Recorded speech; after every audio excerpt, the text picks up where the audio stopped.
My name is Julie. I've been married to my husband, Tom, for 15 years. It's been a whirlwind of busy, stress-filled days. It was all because of my selfish mother-in-law, my opportunistic sister-in-law, and my incompetent husband who doesn't care for the family. It all started when my father-in-law, John, opened his CPTA office at his own house. My mother-in-law, Karen, noticing my background, forced us to live with them, saying, "Your bookkeeping skills are just what we need. If you're going to be at home anyway, you can also do the housework, right?" That's what she said, dumping not just the office assistant work on me, but also the daily cleaning and cooking. Whenever she's free, she's out shopping or dining, just enjoying herself. She plays favorites, and her favorite was my sister-in-law, Samantha. She was my brother-in-law's wife. Samantha and her husband have kids and live about an hour away from us. They come to our place every weekend. They usually contact Karen beforehand, and she would say, "Leave the kids' care to me." Hearing what Karen said, Samantha just rides on her coattails, saying, "Then I'll come over tomorrow," without considering our plans at all.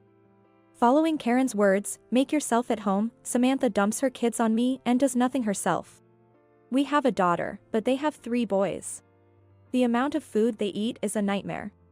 When I ask for help with preparing meals, Samantha turns sour, saying, "You're really going to make me work on my day off?" When I persist, saying, "I have other work besides household chores, so I'm short on time," Karen butts in. "Are you belittling Samantha for being a housewife? Let her relax while she's visiting. You're being mean." That's right, being a housewife is really hard. "Mother, you're so considerate and kind." Samantha smiled at Karen and took her arm. Every time I remember her smug look as she left, I seethe with anger. Just when the stress was so intense, and felt like I was going to have a rash, my husband, Tom, had made it worse. When I complained about Karen and Samantha's terrible behavior, he said, "Isn't housework your job? You manage it alone even when you're busy. So, why do you want help? You're just trying to pass it off on someone else. Why do I have to take care of their family too? If that's the wife's job, then do it. If you don't like it that being the way, we can have a divorce. But do you think you can manage a divorce with no significant qualifications?" He smirked, as if to say, "You couldn't possibly manage, could you?" Tom, whom I thought I married for love, became quite cold towards me after our honeymoon phase. He probably didn't like the fact that I prioritized my work over him, and that his father, John, had high expectations of me. Jealous jerk. I screamed inside, but stayed silent. He ended our conversation saying, "I'm busy studying for my exams." He seems to be wanting to inherit the CPTA firm, but keeps failing the exams. "You don't have any significant qualifications either," I wanted to scream at him. But in these tough times to get a job, it's scary to leave the household with just my bookkeeping skills. It's not the perfect timing yet, I told myself. The only neutral person in this household was John. He showed no interest in home affairs and let Karen rule, but as a professional in work, he was respectable. Unlike Karen and Tom, who dumped everything on me, he carefully taught me the job and even suggested I become a CPTA. I realized that having a goal made it easier to overcome hardships. The future goal John gave me became my anchor. I studied hard in my spare time, passing one CPTA exam after another. I'll never forget the joy when I had finally passed them all. With my practical experience, I was registered as a CPTA and became a true member supporting my father-in-law's office. Tom didn't like the fact that I started working as a CPTA and became overtly cold. I tried to be nice, saying "good job" to him while he was studying. But he snapped back, "Are you looking down on me? You really are an uncharming woman." He also demeaned me, bringing up his brother and Samantha. "He's lucky for having a beautiful wife like Samantha. Why did I marry someone like you? We only have one daughter. Even my mom says you're the worst." Karen still favored Samantha, pampering her kids more than our daughter. Samantha, getting too confident, even left her kids with us to go on a trip with her husband. My dear Samantha is such a good girl. She even brings us souvenirs, considering we can't travel. Compared to her, you're always grumpy and acting all high and mighty now that you're a CPTA. Really, you're such an unpleasant daughter-in-law. I've become accustomed to how sarcastic Karen was, and wondered what I should do. I had divorce papers prepared, because I thought I would leave my husband once I became a CPTA, but now I'm unsure about the timing. I had thought that once I got the CPTA license I could leave anytime, but I enjoyed working with John, which made it hard to leave. But what finally pushed me to make my choice was Karen's hospitalization. It happened right before summer vacation. She fell down the stairs and broke a bone. While she was in hospital, she suddenly said to me, "Samantha and her family will be coming, so make sure you take good care of them." What? They're coming even when she's not here? How brazen can they be? I was stunned, but I knew complaining to Karen was pointless. So, when I got home, I called Samantha. She was cheerful on the phone, saying, "Thanks for being able to look after the kids again this summer." But when I told her I couldn't because Karen was hospitalized, she responded, "What? I've already made plans for vacation with my husband and it's too late to cancel now. Don't you understand?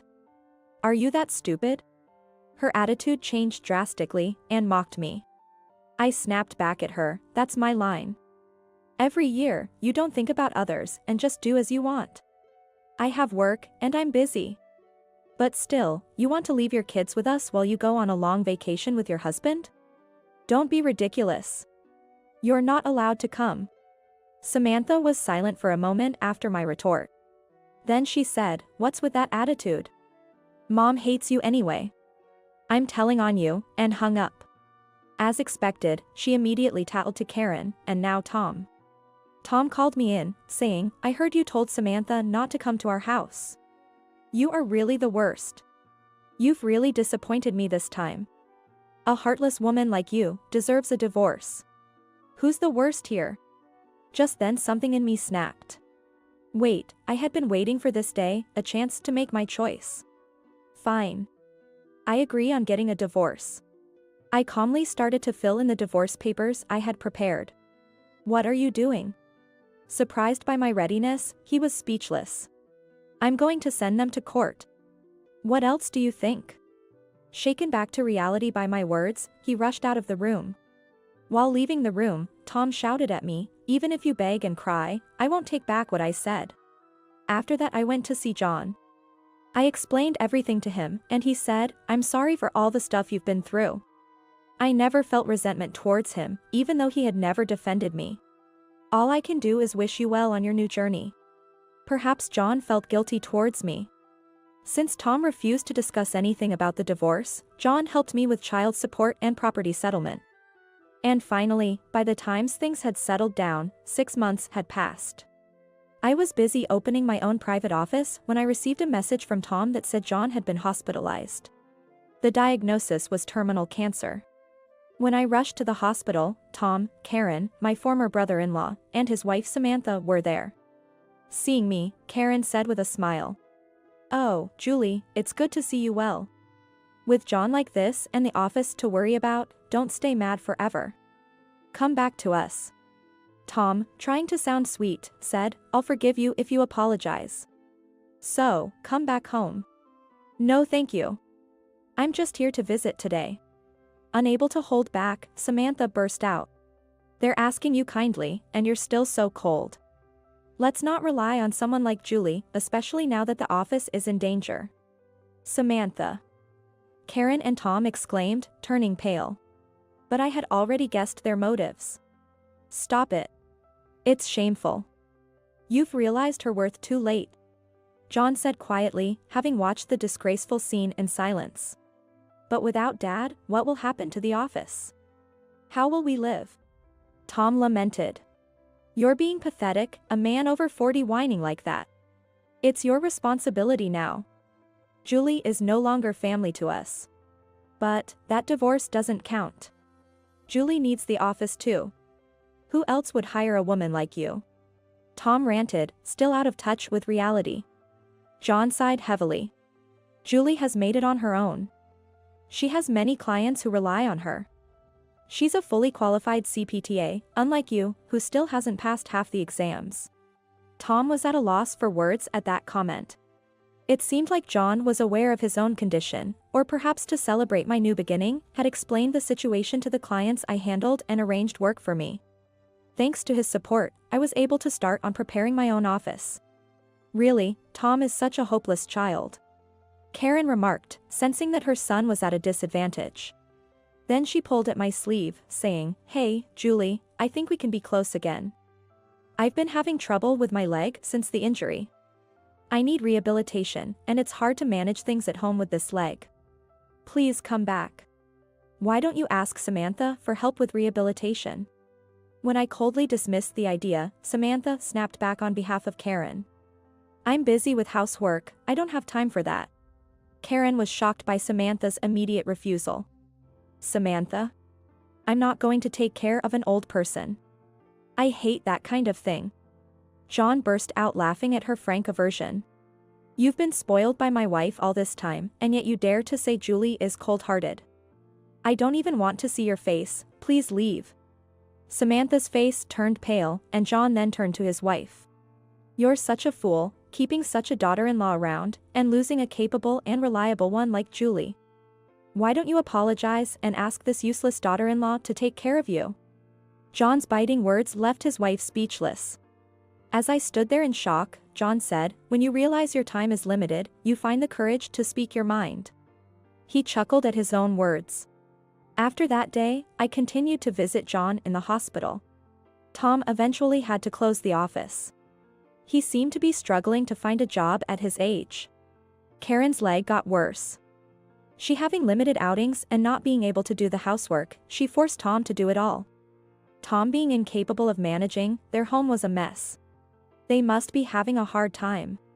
Samantha hasn't been near the family's house since that day in the hospital. My brother-in-law seems to have run out of patience with his wife who rejected his mother, and the warmth in their home has apparently cooled completely. My wife was complaining the other day about you being a cold daughter-in-law. John chuckled, as if he was stunned. I couldn't be there for his last moments, but I was able to express my gratitude to him. What I can do for him is to maintain the relationships he had built. I'm determined to do my best.